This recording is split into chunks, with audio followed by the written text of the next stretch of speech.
आज हम यूपी पेट के नए सिलेबस के अनुसार मुगल साम्राज्य वाला जो पार्ट है उसे क्लियर करेंगे। 1526 से 1707 ईस्वी तक टोटल मुगल एम्पायर था।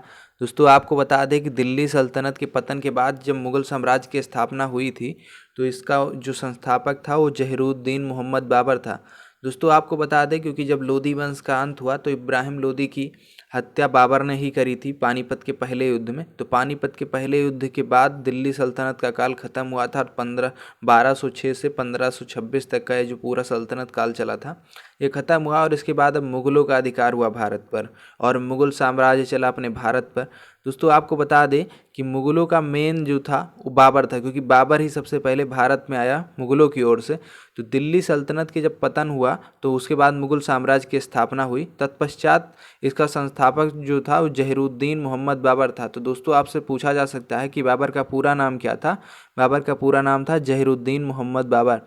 दोस्तों आपको बता दें कि बाबर का जो कार्यकाल रहा 1526 से 1530 था और जब 1526 में आया और 1530 ईस्वी में इसकी मृत्यु हो गई। दोस्तों आपको बता दें कि बाबर के पिता का नाम उमर शेख मिर्ज़ा।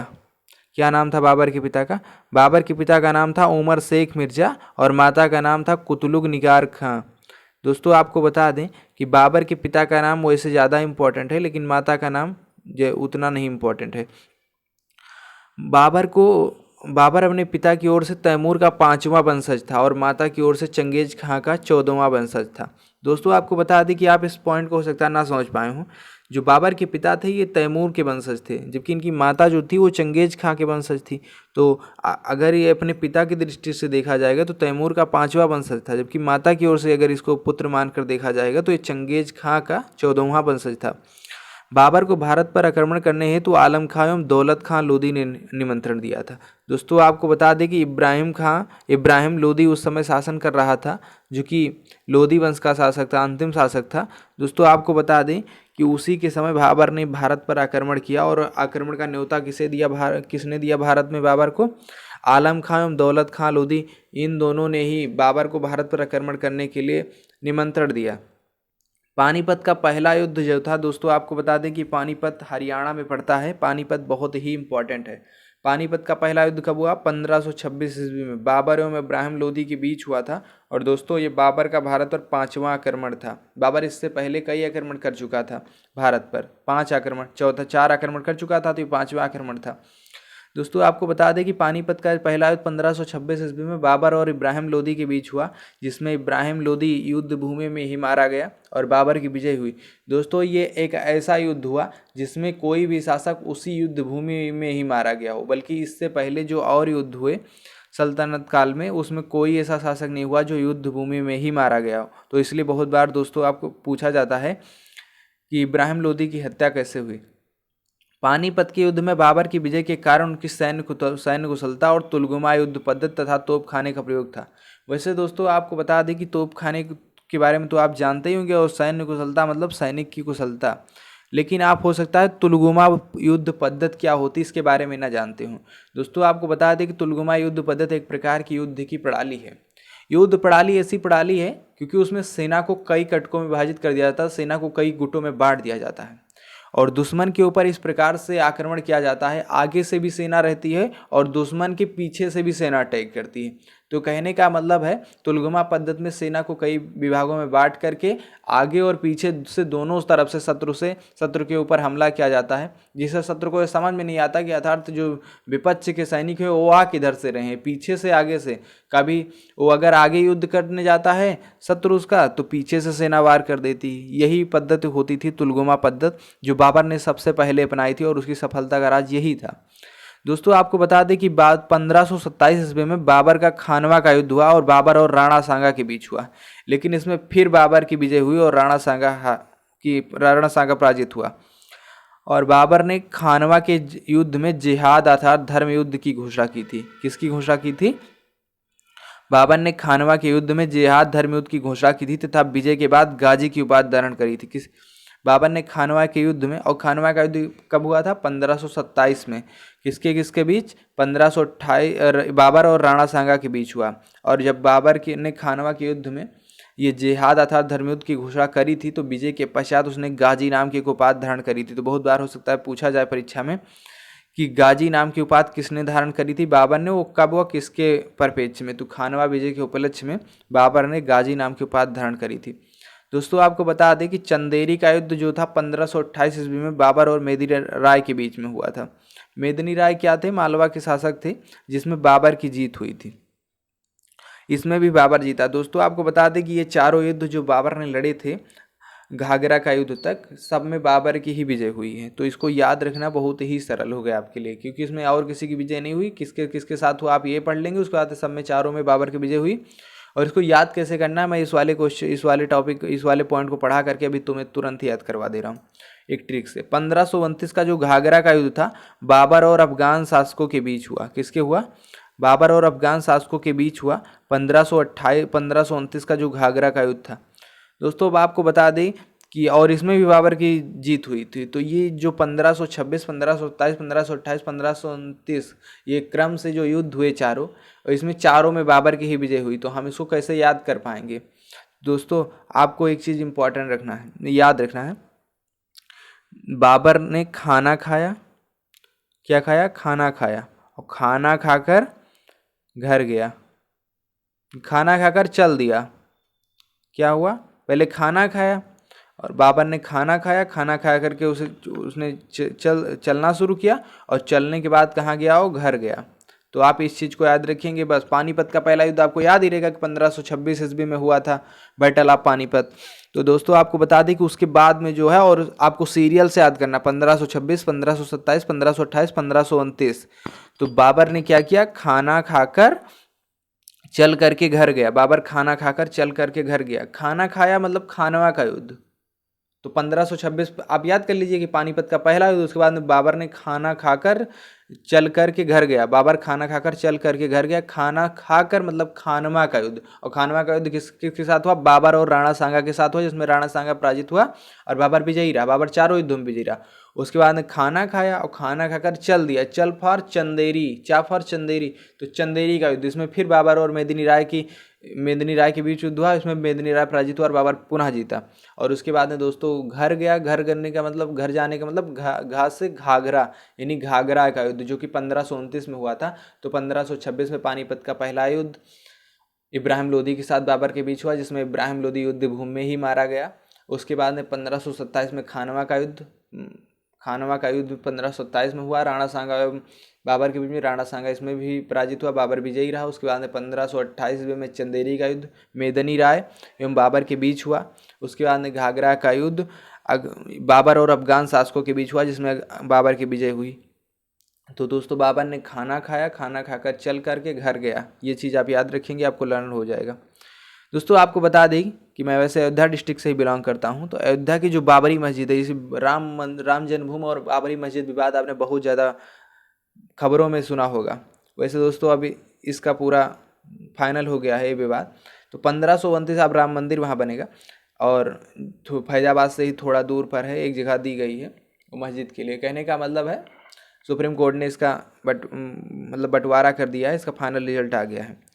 तो अयोध्या की जो बाबरी मस्जिद थी, अयोध्या की बाबरी मस्जिद का निर्माण बाबर के सेनापति मीर बांकी ने करवाया था। किसने करवाया था, अयोध्या की बाबरी मस्जिद का निर्माण, अयोध्या की बाबरी मस्जिद का निर्माण बाबर के सेनापति मीर बांकी ने करवाया था। और बाबर ने अपनी आत्मकथा तुझके बाबरी बाबरनामा की रचना तुर्की भाषा में की थी। बाबर ने सर्वप्रथम पातशाह की पदवी काबुल में धारण करी थी। दोस्तों आप सोच रहे होंगे कि ये क्यों इम्पॉर्टेंट है। दोस्तों मैं आपको बता दूं कि मुगल काल में जितनी भी रचनाएं लिखी गई हैं मैक्सिमम सब फारसी भाषा में लिखी गई हैं। लेकिन आपको बता दें कि जो बाबर ने अपनी आत्मकथा लिखी तुझके बाबरी अर्थात बाबरनामा, उसको उसने तुर्की भाषा में लिखा, इसलिए इम्पॉर्टेंट है। तो कई बार इसकी वो भाषा पूछी जाएगी कि बाबर ने किस भाषा में अपनी आत्मकथा लिखी थी, तो तुर्की भाषा में, क्योंकि अधिकतर रचनाएं फारसी भाषा में हुई। इस वजह से ये अपवाद है, तो अपवाद ही परीक्षा में ज़्यादा पूछे जाते हैं।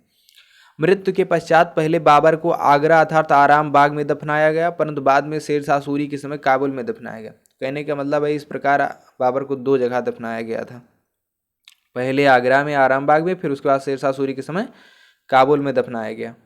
दोस्तों आपको बता दें कि ये बहुत ही इम्पोर्टेंट है।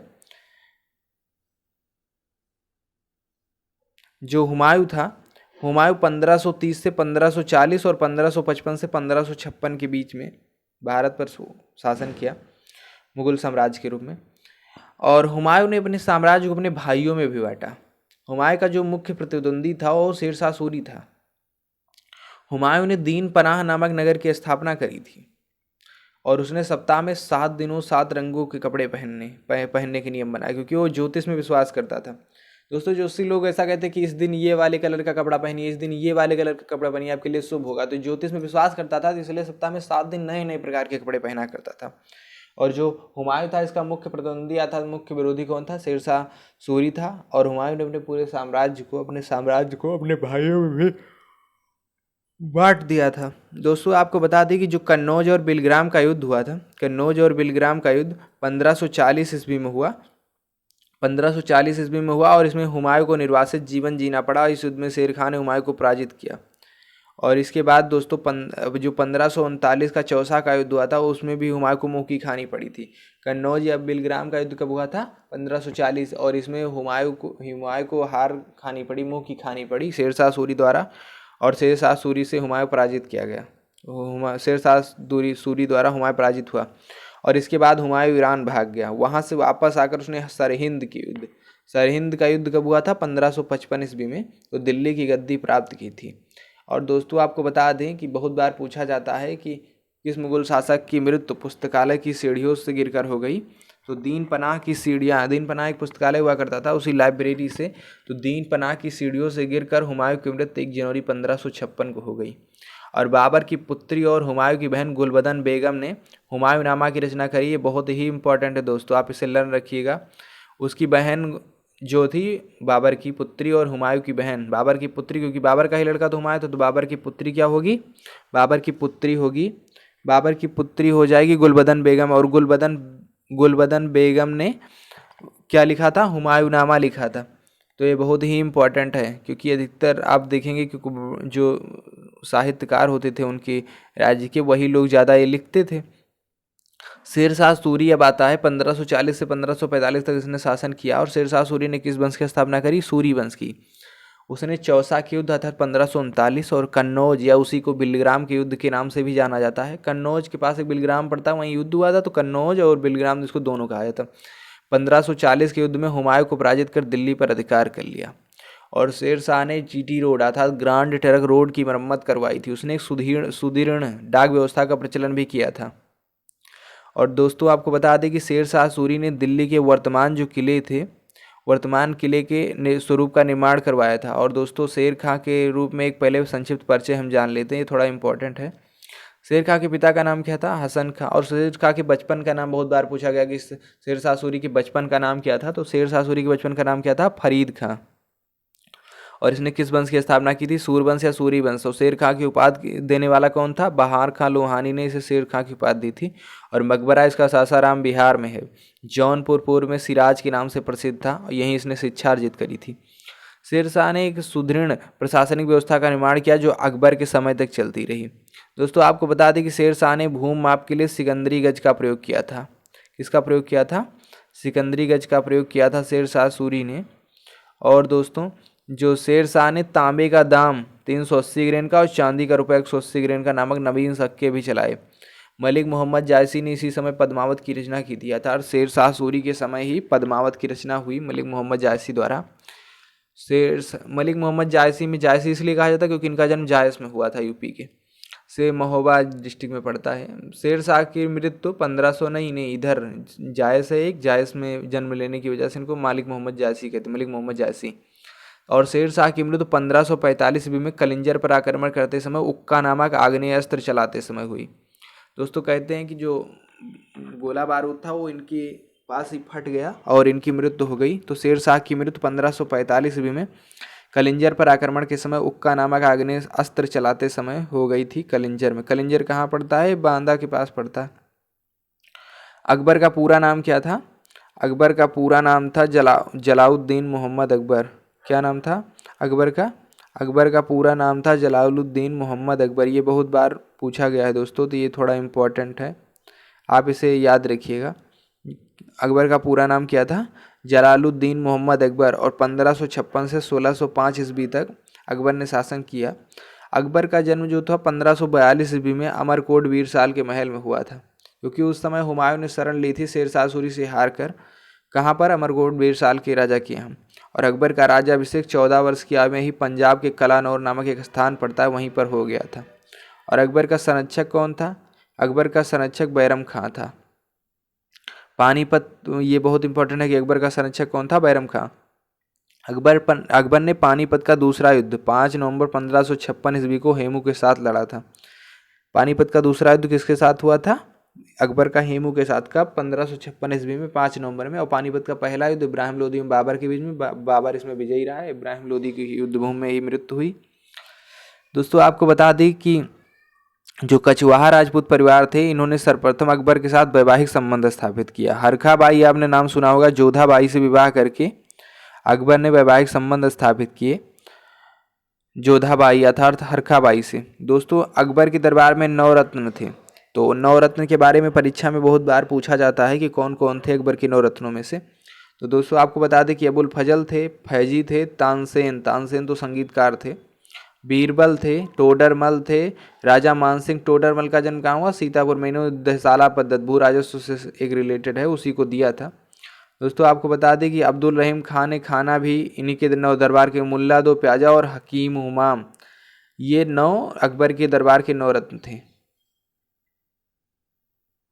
दोस्तों ये सभी टॉपिक बहुत ही इंपॉर्टेंट है। अकबर के समय 1560 से 1562 ईस्वी तक शासन में महिलाओं का वर्चस्व था, इसलिए इसे पेटीकोट सरकार या पर्दा शासन भी कहा जाता है, क्योंकि इसमें महिलाएं बढ़ चढ़कर भाग लेती थी। उस समय वर्चस्व हुआ करता था अकबर के समय। हल्दी घाटी का जो युद्ध हुआ 1576 ईस्वी में हुआ, बहुत ही इंपॉर्टेंट है दोस्तों हल्दी घाटी का युद्ध। हल्दी घाटी का युद्ध कब हुआ? 1576 ईस्वी में। किसके साथ हुआ? मुगल सेनापति मान सिंह एवं आसफ खां थे अकबर की तरफ से, और जिन्होंने मेवाड़ शासक महाराणा प्रताप को पराजित किया, परंतु मेवाड़ कभी भी मुगलों के अधीन नहीं हुआ, क्योंकि कहा था महाराणा प्रताप ने घास की रोटी खाऊंगा लेकिन मुगलों के अधीन कभी नहीं रहूंगा। गोस्वामी तुलसीदास जी ने रामचरितमानस में लिखा है कि पराधीन सपने सुख नहीं। कहने का मतलब है दूसरे के अधीन रहना सपने में भी सुख नहीं है। तो इसीलिए महाराणा प्रताप ने कहा कि हम मुगलों के अधीन नहीं रहेंगे, चाहे घास की रोटी खा लेंगे, ठीक है। हल्दी घाटी के युद्ध में महाराणा प्रताप की सेना का जो सेनापति था वो हकीम खान था। अकबर की अंतिम विजय जो थी असीरगढ़ की, यानी 1601 ईस्वी में असीरगढ़ की विजय अंतिम विजय थी। और दोस्तों ये परीक्षा में बहुत बार पूछा गया है कि बुलंद दरवाजे का निर्माण किस उपलक्ष्य में कराया गया था? तो गुजरात विजय की स्मृति में अकबर ने फतेहपुर सीकरी में बुलंद दरवाजे का निर्माण कराया या बनवाया। अकबर द्वारा फतेहपुर सीकरी में स्थापित इबादत खाना क्या है? एक धर्म संसद था। और दोस्तों आपको बता दें कि जो अकबर था, अकबर सूफी संत शेख सलीम चिश्ती का बहुत सम्मान करता था। शेख सलीम चिश्ती का सम्मान करने की वजह से ही इसने अपने पुत्र जहांगीर का नाम सलीम रखा। दोस्तों क्योंकि उन्हीं के आशीर्वाद से इस जहांगीर अर्थात सलीम का जन्म हुआ था। तो अकबर सूफी संत शेख सलीम चिश्ती का सम्मान करता था और उसके आशीर्वाद से ही जहांगीर सलीम का जन्म हुआ था। अकबर ने हर विजय सूरी को जगत गुरु और जिनचंद सूरी को युग प्रधान की उपाधि दी। और अकबर ने दीन इलाही 1582 ईस्वी में ये शुरू किया था। दोस्तों वैसे आप ये याद रखेंगे, एक ट्रिक होती है दातीज। क्या होती है? दातीज। देखो ये दा से दास प्रथा, ती से तीर्थ यात्रा कर, जा से जजिया कर। तो 1562 में इन्होंने दास प्रथा लगाई और ता से ये दास प्रथा और ता से तीर्थ यात्रा कर कब खत्म हुआ? तो 1563 में, और जा से जजिया 1564 में। 62, 63, 64 दास प्रथा, तीर्थ यात्रा कर और जजिया, ये आप इंपॉर्टेंट है, याद रखिएगा। मैंने ट्रिक बता दी है दाती। दीन इलाही स्वीकार करने, और दीन इलाही बहुत इंपॉर्टेंट है, 1582 ईस्वी में अकबर ने इसकी स्थापना करी थी। दीन इलाही स्वीकार करने वाला एकमात्र हिंदू बीरबल था, उसके बचपन का नाम महेश दास था। और दोस्तों अकबर ने उसे कविराज की उपाधि दी थी। किस चीज़ की उपाधि दी थी? अकबर ने उसे कविराज की उपाधि दी थी। और दीन इलाही स्वीकार करने वाला पहला एकमात्र जो हिंदू था वो बीरबल था, उसके बचपन का नाम क्या था? महेश दास। अबुल फजल ने आईने अकबरी और अकबरनामा नामक ग्रंथ की रचना करी। और अबुल फजल कौन थे? अकबर के 9 रत्नों में से एक थे। अकबर के शासनकाल में महाभारत का फारसी भाषा में अनुवाद अब्दुल कादिर बदायूनी तथा फैजी के द्वारा रज्मनामा नाम से किया गया। बहुत इंपॉर्टेंट है, पूछा जाता है कि रज्मनामा क्या है। महाभारत का जो फारसी अनुवाद है वो अब्दुल कादिर बदायूनी तथा फैजी के द्वारा रज्मनामा नाम से किया गया था। तो महाभारत का फारसी अनुवाद है रज्मनामा में। और रामायण का फारसी भाषा में अनुवाद अब्दुल कादिर बदायूनी ने किया था, जबकि फैजी और अब्दुल कादिर बदायूनी दोनों ने मिलकर महाभारत का फारसी भाषा में अनुवाद रज्मनामा नाम से किया था। और ये बहुत ही इम्पोर्टेंट है कि अब्दुल समद और दसवंत और बसावन कौन थे। तो अब्दुल समद, दसवंत और बसावन अकबर के दरबारी चित्रकार थे। अकबर ने अब्दुल समद को सीरी कलम एवं मोहम्मद हुसैन को जड़ी कलम की उपाधि दी थी। अकबर की शासन प्रणाली की प्रमुख व्यवस्था क्या थी? मनसबदारी प्रथा। और अकबर का मकबरा कहाँ है? सिकंदरा में स्थित है। और रामतनु तानसेन का मूल नाम क्या था? रामतनु पांडे। ये इंपॉर्टेंट है, आप इसे लर्न रखिएगा कि तानसेन का मूल नाम क्या है? रामतनु पांडे। रामतनु पांडे किसका मूल नाम है? तानसेन का। तानसेन ग्वालियर में उस समय रहते थे, मध्य प्रदेश का मकबरा ग्वालियर में है, अभी लिखा भी है, देखो तानसेन का मूल नाम रामतनु पांडे, इनका मकबरा कहाँ पर है? ग्वालियर में। ये थोड़ा लर्न रखिएगा, इंपॉर्टेंट है। जो 1605 ईस्वी में हुआ, फिर अकबर का पुत्र जहांगीर शासन पर बैठा। जहांगीर के बचपन का नाम क्या था? सलीम। जहांगीर ने न्याय की जंजीर लगवाई थी। ये क्वेश्चन बहुत ही पूछा गया है कि जहांगीर ने न्याय की जंजीर लगवाई थी, ये सोने की बनी हुई थी और फरियादी से बजाकर न्याय की मांग कर सकता था। अर्थात जहांगीर ने एक नया सिस्टम निकाला। उन्होंने कहा कि हम न्याय देंगे ज़्यादा। उन्होंने अपने राज्य में न्याय देने के लिए क्या लगवाई? एक न्याय की घंटी लगवा दी, न्याय की जंजीर लगवा दी और कहा कि अगर जिसको न्याय चाहिएगा वो उसी को खींचेगा और हम उसको फिर न्याय देंगे, यानी खटखटाएगा। जहांगीर ने अपनी आत्मकथा तुझके जहांगीरी लिखी। और दोस्तों, अब अंग्रेज भारत आना स्टार्ट कर दिए और ये बहुत ही इम्पोर्टेंट चरण हुआ था जब भारत में अंग्रेज पधारे थे। कौन पधारे थे? अंग्रेज पधारे थे। और अंग्रेज धीरे धीरे आ कर के मुग़लों को अपने हाथों में करके धीरे धीरे उनके ऊपर शासन किए और 200 वर्षों तक हमने उनकी गुलामी झेली।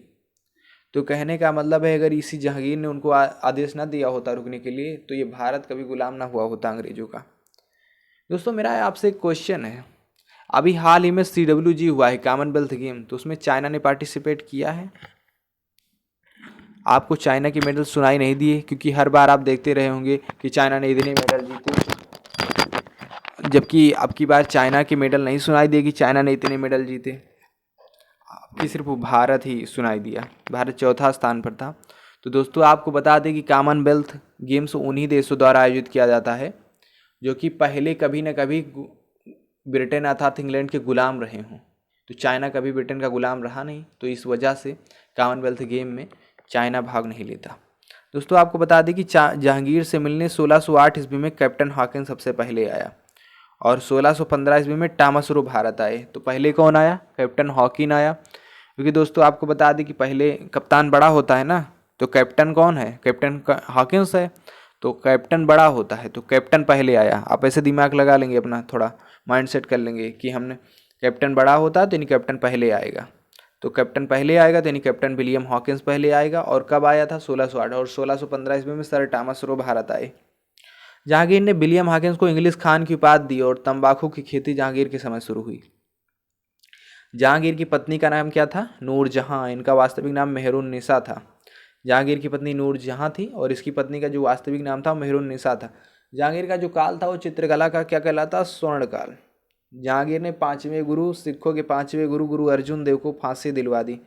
सिखों के कुल टोटल 10 गुरु हुए थे, उसमें से ये जो 5वें गुरु थे अर्जुन देव, इन्होंने ही जहांगीर ने 5वें सिख गुरु अर्जुन देव को फांसी दिलवा दी। और गुरु रामदास ने अमृतसर शहर की स्थापना करी थी। ये इंपॉर्टेंट है, याद रखिएगा, आगे हम पढ़ा चुके हैं आपको। दोस्तों, आपको बता दें कि जो उस्ताद मंसूर था, बिशन दास थे, मनोहर थे, अबुल हसन आदि जहांगीर के चित्रकार थे।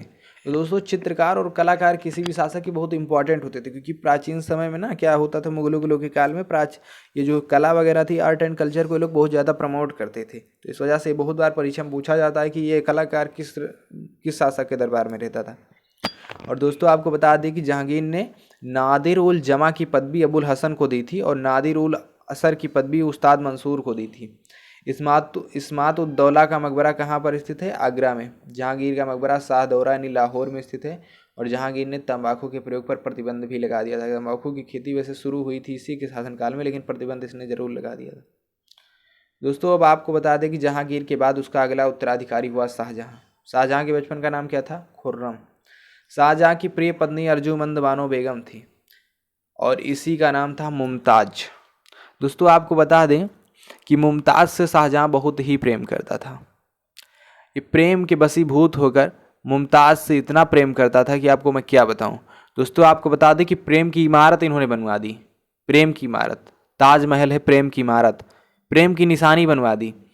तो दोस्तों आपको बता दें कि जो शाहजहाँ था वो अपनी पत्नी मुमताज़ महल से इतना प्रेम करता था कि उसने इसकी अपनी पत्नी की याद में मुमताज़ महल में ताज पीछे लिखा है तो उसी ताज नाम को जोड़ करके ताजमहल का निर्माण करवा दिया।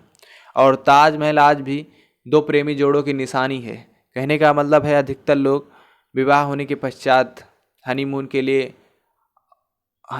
भी जाते हैं, लेकिन वैसे घूमने के लिए वहाँ जाते हैं और हनीमून मनाने तो मसूरी वगैरह जाते हैं। दोस्तों आपको बता दें कि शाहजहाँ की जो पत्नी थी प्रिय, वो अर्जुमंद बानो बेगम थी और उससे वो अत्यधिक प्रेम करता था। इसी वजह से जिसे मुमताज़ महल के नाम से भी जाना जाता है। इसकी याद में ही शाहजहाँ ने ताजमहल का निर्माण कराया था और इसे मोहब्बत की निशानी कहते हैं ताजमहल को। दोस्तों आपको बता दें कि जो गोलकुंडा का शासक था मीर जुमला, इसी ने शाहजहाँ को कोहिनूर हीरा प्रदान किया था। क्या प्रदान किया था? कोहिनूर हीरा। और मयूर सिंहासन का निर्माण शाहजहाँ ने किया था। ये बहुत बार पूछा जाता है दोस्तों कि मयूर सिंहासन का निर्माण किसने करवाया था? शाहजहाँ ने करवाया था और नादिर शाह इसको लेकर के गया था, उठा ले गया था। तो मयूर सिंहासन का निर्माण किसने करवाया? शाहजहाँ ने।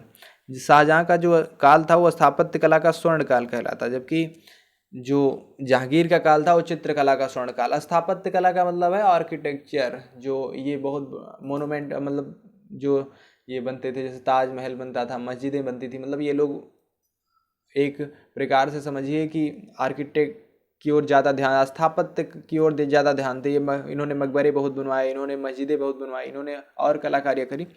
तो जो चित्रकला थी वो चित्रकला का उत्कर्ष किसके राज्य में था? जहांगीर के समय। इसलिए चित्रकला का स्वर्णकाल जहांगीर के काल को कहा जाता है, जबकि स्थापत्य कला का स्वर्णकाल किसको कहा जाता है? इसके काल को शाहजहाँ के काल को। और शाहजहाँ ने दिल्ली की जामा मस्जिद का निर्माण भी करवाया था। शाहजहाँ ने शाहजहानाबाद नाव की नींव डाली तथा राजधानी आगरा से दिल्ली भी स्थानांतरित करी थी। दोस्तों आपको बता दें कि शाहजहाँ ने दारा सिखों को शाह बुलंद इकबाल की उपाधि दी थी। उत्तराधिकार का युद्ध हुआ और औरंगजेब ने शाहजहाँ को आगरा के किले में बंदी बनाकर रख लिया। उत्तराधिकार के युद्ध में औरंगजेब ने शाहजहाँ को आगरा किले में बंदी बनाकर रखा और 1666 ईस्वी में शाहजहाँ की डेथ हो गई।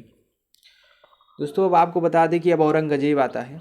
औरंगजेब ने सबसे ज़्यादा वर्षों तक शासन किया अपने भारत पर, करीब 49 वर्षों तक। औरंगजेब की 1658 से 1707 ईस्वी तक शासन किया। औरंगजेब ऐसा पहला मुगल बादशाह जिसका 2 बार राज्याभिषेक हुआ। पहली बार तो ये इंपॉर्टेंट बात, कितनी बार राज्याभिषेक हुआ इसका? 2 बार। औरंगजेब कट्टर मुसलमान बादशाह था। वो शाही दरवेश और जिंदा पीर के नाम से विख्यात था। क्या क्या नाम था उसका? शाही दरवेश और जिंदा पीर। शाही दरवेश और जिंदा पीर जो था वो बहुत ही इम्पोर्टेंट था, ये चीज़ आप लर्न रखिएगा।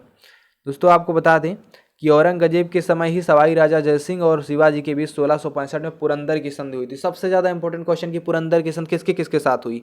पुरंदर की संधि सवाई राजा जयसिंह और शिवाजी के बीच हुई। कब हुई? 1665 ईस्वी में हुई। ये बहुत इंपॉर्टेंट है कि पुरंदर की संधि कब हुई थी? 1665 ईस्वी में। किसके किसके बीच?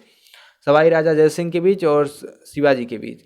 औरंगजेब के समय हिंदू अधिकारियों की संख्या सर्वाधिक थी और जजिया कर इसने पुनः मुगल बादशाह औरंगजेब के शासनकाल में लागू हुआ, क्योंकि अकबर ने तो जजिया कर खत्म कर दिया था। जजिया कर क्या होता था? गैर मुस्लिमों पर लगाया जाने वाला कर जजिया कर होता था। 1679 ईस्वी में इसने फुल लागू किया मुगल बादशाह औरंगजेब ने जजिया कर। और दोस्तों आपको बता दें कि जहांगीर ने सिखों के 5वें गुरु अर्जुन देव को हत्या करी थी, जबकि औरंगजेब ने सिखों के 9वें गुरु तेग बहादुर की हत्या इसलिए कर दी थी क्योंकि गुरु तेग बहादुर ने इस्लाम धर्म स्वीकार नहीं किया। इस सिख धर्म को ही स्वीकार करते रहे। धन्य है ऐसे वीर सपूत को। तो औरंगजेब ने सिखों के 9वें गुरु तेग बहादुर की हत्या कर दी, इसलिए कर दी क्योंकि उन्होंने इस्लाम धर्म स्वीकार नहीं किया था। 10वें गुरु कौन थे? 10वें गुरु थे गुरु गोविंद सिंह। उन्होंने खालसा पंथ की स्थापना करी थी। औरंगजेब के समय सर्वाधिक मनसबदार हुआ करते थे। औरंगजेब को जिंदा पीर कहा जाता था। औरंगजेब के समय बनारस का विश्वनाथ मंदिर, मथुरा का केशवराय मंदिर और गुजरात का सोमनाथ मंदिर तोड़ा गया था। औरंगजेब ने संगीत पर प्रतिबंध लगा दिया था। औरंगजेब की पत्नी का नाम था दिलरास बानो बेगम। दिलरास बानो बेगम था औरंगजेब की पत्नी का नाम। और औरंगजेब ने अपनी पत्नी जहांआरा को शहबात उज जमानी की उपाधि प्रदान करी थी। और दोस्तों आपको बता दें कि औरंगजेब तथा औरंगजेब की पत्नी दिलरास बानो बेगम का मकबरा औरंगाबाद महाराष्ट्र में है। दिलरास बानो बेगम उर्फ रबिया उद दौरानी के मकबरे को बीबी का मकबरा भी कहा जाता और ताजमहल की भद्दी नकल भी कहा जाता है, क्योंकि जिस प्रकार से शाहजहां ने अपनी प्रिय पत्नी मुमताज महल की याद में क्या बनवाया था, ताजमहल, वैसे ही औरंगजेब ने अपनी पत्नी दिलरास बानो के कहने पर, दिलरास बानो के प्रेम में ताजमहल की वैसे ही सेम टू सेम ताजमहल बनवाया और उसी को कहा जाता है इस वाले ताजमहल की भद्दी नकल, कहने का मतलब, और इसी को बीबी का मकबरा भी कहा जाता है। इस मकबरे को द्वितीय ताजमहल भी कहा जाता है क्योंकि ताजमहल की नकल करके बनाया गया था। एक A to Z to copy था ताजमहल का। दोस्तों आप मुगल प्रशासन देखते हैं कि मुगल प्रशासन में कैसे कैसे कोई चीज़ हुआ करती थी। मुगल प्रशासन में जो प्रशासन का प्रमुख होता था बादशाह होता था। मुगल प्रशासन में प्रशासन का प्रमुख बादशाह होता था, जबकि हमने सल्तनत काल में सुल्तान पढ़ा कि सुल्तान जो मेन होता था। अकबर के काल में जो प्रधानमंत्री थे उन्हें वकील कहा जाता था तथा वित्त मंत्री को वजीर या दीवान कहा जाता था। मीर बख्शी सेना का प्रमुख था। सद्र उस सुदूर धार्मिक मामले और विदेश मामले रखता था। मुहत्सिब जन आचरण के लिए निरीक्षण का कार्य करता था। न्याय विभाग का प्रधान क्या होता था, काजी। और मुगल दरबार की राजकीय भाषा क्या थी, फारसी थी। मुगल दरबार की राजकीय भाषा फारसी। मुगल काल में जनपद या जिलों को सरकार कहा जाता था। मुगल काल का सबसे अधिक प्रचलित सिक्का मुहर था। मनसबदारी व्यवस्था दशमलव पद्धति पर आधारित थी। मनसबदार सवार एवं जात के आधार पर बटे हुए थे। दोस्तों आपको बता दें कि बाबर ने काबुल में काबुली बाग का निर्माण तथा संभल में मस्जिद का निर्माण करवाया था। और जो हुमायूं का मकबरा था, हुमायूं के मकबरे का निर्माण हाजी बेगम ने करवाया था। 4 बाग पद्धति तथा दोहरी गुम्बद वाला पहला मकबरा हुमायूं का मकबरा है। इसे ताजमहल का पूर्वगामी कहा जाता है। दोस्तों ये बहुत ही इंपॉर्टेंट है कि हुमायूं का मकबरा किस पद्धति में बना है, 4 बाग पद्धति में। दोहरी गुम्बद वाला पहला मकबरा है हुमायूं का मकबरा और इसे ताजमहल का पूर्वगामी भी कहते हैं। दोस्तों अब हम लास्ट की ओर पहुंच रहे हैं। तो इस काल में जो मुगल काल में, कंप्लीट मुगल काल में जितने प्रसिद्ध स्थापत्य हुए और उनके कौन कौन निर्माण करता थे उनके बारे में देख लेते हैं। दोस्तों मैं आपको पहले ही बता चुका हूं कि बाबरी मस्जिद, जिसका निर्माण बाबर के सेनापति मीर बाकी ने करवाया था, जो कि अयोध्या में थी। दीन पनाह नगर धर्म का शरण स्थल था। हुमायूं ने इसी की सीढ़ियों से गिर करके हुमायूं की मृत्यु हुई थी और दिल्ली में था ये। किला कोना किसने बनवाया था, शेरशाह सूरी ने दिल्ली में। और आगरा फोर्ट किसने बनवाया था, आगरा किला अकबर ने आगरा में बनवाया था। पंचमहल यानी हवा महल, ये आगरा से थोड़ी दूरी पर है, फतेहपुर सीकरी पर। तो पंचमहल या हवा महल अकबर ने बनवाया था फतेहपुर सीकरी में। शेख सलीम चिश्ती का मकबरा अकबर ने फतेहपुर सीकरी में बनवाया। इस्मात उद दौला का मकबरा नूरजहां ने बनवाया था। नूरजहां कौन थी, नूरजहां के बारे में आप जानते ही होंगे, ये शाहजहां की, ये नूरजहां ने आगरा में इस्मात उद दौला का मकबरा बनाया। शाहजहानाबाद जो जामा मस्जिद थी, और आप कमेंट करके मैं बताइए कि नूरजहां कौन थी, क्योंकि अभी हम बता देंगे तो आप पता नहीं क्या पढ़ रहे हैं फिर अभी तक। आप कमेंट करके बताइए कि नूरजहां कौन थी। इस्मात उद दौला का मकबरा नूरजहां ने बनवाया था। नूरजहां कौन थी, नूरजहां आगरा में बनवाई थी। नूरजहां शासक थी उस समय। नूरजहां ने इस्मात उद दौला का मकबरा बनवाया था। शाहजहानाबाद जामा मस्जिद और लाल किला मोती महल, ये सब शाहजहां ने बनवाए थे। कहाँ, दिल्ली में। और मोती मस्जिद कौन बनवाया था, आगरा में, और दिल्ली में औरंगजेब ने। तो देखिए मोती मस्जिद और मोती महल का निर्माण शाहजहां ने करवाया दिल्ली में, और मोती मस्जिद का निर्माण किसने करवाया, औरंगजेब ने। और जामा मस्जिद का निर्माण शाहजहां ने दिल्ली में करवाया। अब दोस्तों इसके बाद में बहुत ये रचनाएं जो हैं ये बहुत ही इम्पोर्टेंट हैं, परीक्षा में बहुत ज़्यादा पूछी जाती हैं। इन रचनाओं के बारे में भी अब हम देख लेते हैं। जो मुगल कालीन साहित्य था उसके जो प्रसिद्ध लेखक थे, बाबरनामा तुझके बाबरी, इसे बाबर ने स्वयं लिखा था। और इसकी भाषा क्या थी, आप हमें कमेंट करके बताइएगा। वैसे दोस्तों मैं आपको रिकॉल करा दे रहा हूँ कि बाबरनामा तुर्की भाषा में लिखा हुआ ग्रंथ था। ये बाबर की आत्मकथा थी, क्योंकि बाबर के जो मुगलों की राजकीय भाषा थी वो फारसी हुआ करती थी। अधिकतर ग्रंथ फारसी भाषा में लिखे जाते थे, लेकिन ये तुर्की भाषा में लिखा गया था, इस वजह से इम्पोर्टेंट है। और जो हुमायूंनामा था ये हुमायूंनामा जो हुमायूं की बहन थी गुलबदन बेगम, उसने लिखा था। तो ये बहुत इंपॉर्टेंट है। और ये बाबर की पुत्री थी गुलबदन बेगम, इसी ने हुमायूंनामा की रचना करी थी। और अकबरनामा अबुल फजल ने लिखा था। तुझके जहांगीरी जहांगीर ने लिखा था। बादशाहनामा अब्दुल हमीद लाहौरी ने लिखा था। और शाहजहांनामा इनायत खान मोहम्मद ताहिर ने लिखा था। जो मुगल बादशाह थे उनके मकबरे कहाँ थे, तो बाबर का मकबरा जो था कहाँ था, काबुल अफगानिस्तान। हुमायूं का दिल्ली में 4 बाग पद्धति में बना है। अकबर का सिकंदरा में है मकबरा। और जहांगीर का शाहदारा लाहौर पाकिस्तान में, शाहजहाँ का आगरा या ताजमहल में, औरंगजेब का औरंगाबाद महाराष्ट्र में। दोस्तों आज का हमारा जो मुग़ल शासन वाला टोटल काल था ये हमने ख़त्म कर लिया था। मुग़ल साम्राज्य को हमने कंप्लीट पढ़ लिया है। अब हम नेक्स्ट वीडियो में मराठा साम्राज्य को क्लियर करेंगे और आगे सिर्फ 2 वीडियो और आनी है और आपका पूरा कंप्लीट मेंडिवल हिस्ट्री ख़त्म हो जाएगा पेट के न्यू सिलेबस के अनुसार। तो इस प्रकार दोस्तों हम आपको बता दें कि हम प्राचीन इतिहास भी कंप्लीट कर चुके हैं और मेंडिवल हिस्ट्री भी। अब हमारा 2 वीडियो आएंगी और पूरा मेंडिवल हिस्ट्री ख़त्म हो जाएगा और हम आगे 5 नंबर मजबूत करेंगे, क्योंकि जो भारत का स्वतंत्रता आंदोलन है, भारत के स्वतंत्रता आंदोलन है, भारत का आधुनिक इतिहास है, मॉडर्न हिस्ट्री है, उससे बहुत ही परीक्षा में क्वेश्चन आते हैं। और परीक्षा में पेट के ही नहीं, वो एन एग्ज़ाम दीजिए, कभी भी मॉडर्न हिस्ट्री का पोर्शन ज़्यादा ही पूछा जाता है इतिहास से। वैसे दोस्तों प्राचीन इतिहास और जो मध्यकालीन इतिहास होता है इससे मोटी मोटी चीज़ें ही परीक्षा में ज़्यादा पूछी जाती, बहुत ज़्यादा डीप में जाकर नहीं पूछा जाता। लेकिन मॉडर्न हिस्ट्री होता है वो काफ़ी अच्छा होता है, काफ़ी मॉडरेट लेवल का उससे क्वेश्चन बनता है। तो क्योंकि उस पेट के सिलेबस में वो 5 नंबर का, इतिहास पूरा 10 नंबर का, उसमें प्राचीन इतिहास और मध्यकालीन इतिहास मिलाकर 5 नंबर, और 5 नंबर का होता है आधुनिक इतिहास, मॉडर्न हिस्ट्री। तो हम मॉडर्न हिस्ट्री को और अच्छे से पढ़ेंगे। आशा करता हूँ दोस्तों आपको हमारी ये वीडियो पसंद आई होगी। और दोस्तों वीडियो पसंद आने से ही मतलब नहीं है, आपको पढ़ते भी रहना है, वीडियो पसंद आए या ना आए, क्योंकि पढ़ाई सबको पसंद नहीं आती। तो दोस्तों अभी हमें पढ़ाई दे करके कुछ आगे नया करना है, तो इस वजह से आप ये मत सोचिए कि हमें वीडियो नहीं पसंद आई है, हमारा पढ़ाई में मन नहीं लग रहा है। देखिए दोस्तों आपको बता दें कि पढ़ाई का मन किसी को नहीं करता, सबका मन करता है कि हम भी जाएं कहीं पार्क घूमें, कहीं हम भी मूवी देखें। लेकिन दोस्तों आपको बता दें कि भारत इतना बड़ा है और इसमें बहुत लोग पढ़ते हैं। अगर सब लोग पढ़ ही लेते तो फिर क्या होता है, सब तो नौकरी पा जाते, अच्छे अच्छे पोस्टों पर सब चले जाते। इस वजह से अधिकतर लोग वर्क नहीं कर पाते और वो नहीं पढ़ पाते।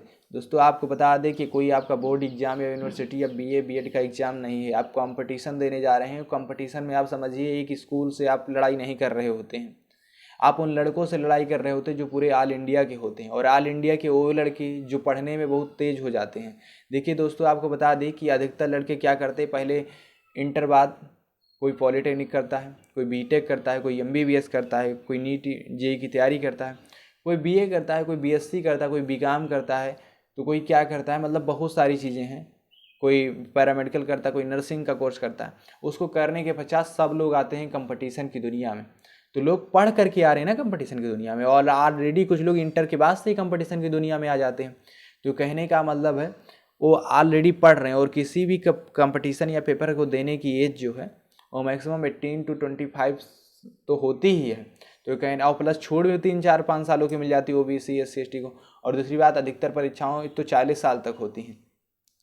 तो आपको कहने का मतलब है आपको अपने एज वाले लड़कों के साथ बीट नहीं करना है, आपको उन लड़कों के साथ बीट करना है जो आपसे एज में 10 या 5 साल ज़्यादा भी हैं, अर्थात वो 10 या 5 साल पहले से भी पढ़ रहे हैं और उन्होंने ऑलरेडी यूपीएससी की तैयारी कर ली होगी। तो कहने का मतलब है आप एक अच्छे लड़के के साथ पेपर देने जा रहे हैं जो ऑलरेडी 2-4-5 सालों से कंटिन्यू हार्डवर्क कर रहा है।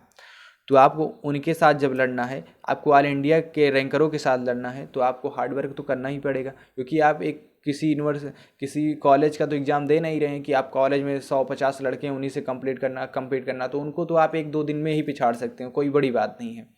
लेकिन आपको ध्यान रखना है कि कंपटीशन में किसी को पिछाड़ने के लिए सेकंडों की टाइम बहुत ज़्यादा इंपॉर्टेंट होती है।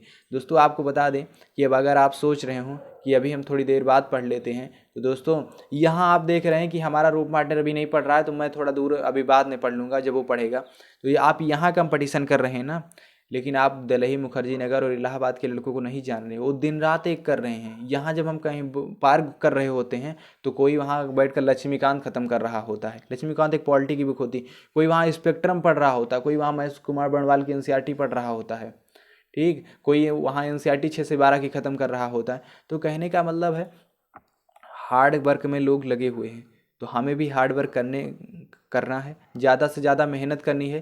कहने का मतलब हम किसी कॉलेज में एग्ज़ाम नहीं दे रहे हैं कि हम 150 लड़कों में एग्ज़ाम देंगे और उसी में थोड़ा सा वर्क करेंगे और टॉप कर देंगे। दोस्तों हम आपको बता दें कि आप ऐसा एग्ज़ाम देने जा रहे हैं जिसमें 40 लाख लड़के बैठेंगे, और 40 लाख लड़कों में मैक्सिमम सीटें आप जानते ही कितनी आती है, वैकेंसी आती है कितनी, 1000, 2000, 3000, 4000, 5000। अगली बार लेखपाल मेंस आएगी 5000, मतलब लेखपाल का पेपर 5,000 होगा। अब बैठने वाले 40 लाख हैं, तो 40 लाख में अगर हम मोटा मोटा मान लो 10 लाख, तो 5 लाख मान लो अगर पेपर देने ही नहीं गए, 38 लाख या 39 लाख, तो 35 या 30 लाख तो पेपर देने जाएंगे।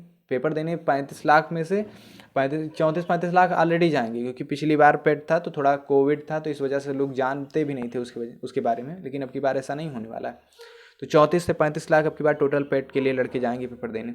और सबका टारगेट क्या रहेगा, हमें इस बार लेखपाल बनना है, हमें इस बार वीडियो क्लियर करना है, हमें इस बार क्लर्क बन जाना है, हमें इस बार लोअर पीसीएस बीट कर लेना है, हमें इस बार सप्लाई इंस्पेक्टर में हो जाना है, हमें इस बार गन्ना पर्यवेक्षक में हो जाना है, हमें इस बार कृषि अधिकारी बन जाना है, हमें इस बार स्वास्थ्य विभाग में हो जाना है। कहने का मतलब सब लोगों का अलग अलग टारगेट है और सब लोग जुटे हैं उसी मेन परीक्षा को लेकर। वो पेट की तैयारी तो कर ही रहे हैं, साथ साथ पेट को, इसीलिए हमने दोस्तों आपको डीपली पढ़ाना उचित समझा कि आप पेट के ही सिलेबस के साथ साथ इस प्रकार पढ़ लीजिए कि आपको मेंस के लिए दोबारा से रिवाइज करना पड़े, पढ़ना ना पड़े, क्योंकि ऑलमोस्ट आपको जीके का पोर्शन अगर पेट की तैयारी कर लेते तो आपको लगभग तैयार हो जाता है, क्योंकि मैक्सिमम सिलेबस पूरा वही होता है। तो दोस्तों इसलिए मैं आपको ये बता रहा हूँ कि आप हार्ड वर्क करते रहिए, क्योंकि आपका जो कंपटीशन है, आपकी जो प्रतिस्पर्धा है उन 35 लाख लड़कों से है जो कि दिन रात वर्क कर रहे हैं। अगर हम मान लेते हैं दोस्तों कि 35 लाख में से ये 10 लाख अच्छे लड़के नहीं होंगे, लेकिन फिर भी 20 से 25 लाख लड़के मॉडरेट लेवल के होंगे, ईजी टू मॉडरेट जिन्हें कहा जाता है, मतलब मीडियम लड़के होंगे। लेकिन आपको बता दें कि दोस्तों 5 या 10 लाख लड़के 40 लाख में ऐसे भी होंगे जो पढ़ रहे होंगे दिन रात, और उसमें से 2-3-4 लाख तो ऐसे होते हैं ना कि उनकी टक्कर का टीचर भी नहीं होता, वो इतना पढ़ते हैं। टीचर तो एक विषय का सब्जेक्ट का बहुत बड़ा ज्ञाता होता है, लेकिन स्टूडेंट क्या करते हैं, हर विषय के ज्ञाता हो जाते हैं, मतलब इतना पढ़ लेते हैं। तो कहने का मतलब है उन 4-5 लाख की हमें बराबरी करनी है जो इस प्रकार परीक्षा को धावा बोलने के लिए बैठे तैयार हुए हैं और दिन रात अपने पढ़ाई रूपी, इस ज्ञान रूपी हथियार को और तेज कर रहे हैं। तो हमें इस ज्ञान रूपी हथियार को और तेज करना है, हार्ड वर्क करने में जुट जाना है। और परीक्षाएं नज़दीक है, 15 से 16 अक्टूबर आपका पेट का एग्जाम संभावित है। तो कहने का मतलब है हम उसी 15 से 16 अक्टूबर को टारगेट करते हुए इस प्रकार पढ़ रहे हैं कि हमारा पेट का सिलेबस जो है 1 अक्टूबर तक ऑलमोस्ट सब क्लियर हो जाए और उसके बाद हम रिवाइज करें, क्योंकि परीक्षा में अच्छा नंबर अचीव करने का सबसे पहली जो गुण होता है, सबसे पहला फीचर होता है, वो यही होता है कि परीक्षा के पहले पूरे कंप्लीट सिलेबस को रिवाइज कर लिया जाए। क्योंकि जब आप रिवाइज कर लेते तो आपको लगता है कि हमने पूरा कंप्लीट सिलेबस कवर कर लिया और आपका कॉन्फिडेंस बूस्ट हो जाता है और आप परीक्षा में कुछ अच्छा कर पाते हैं। Thank you for watching.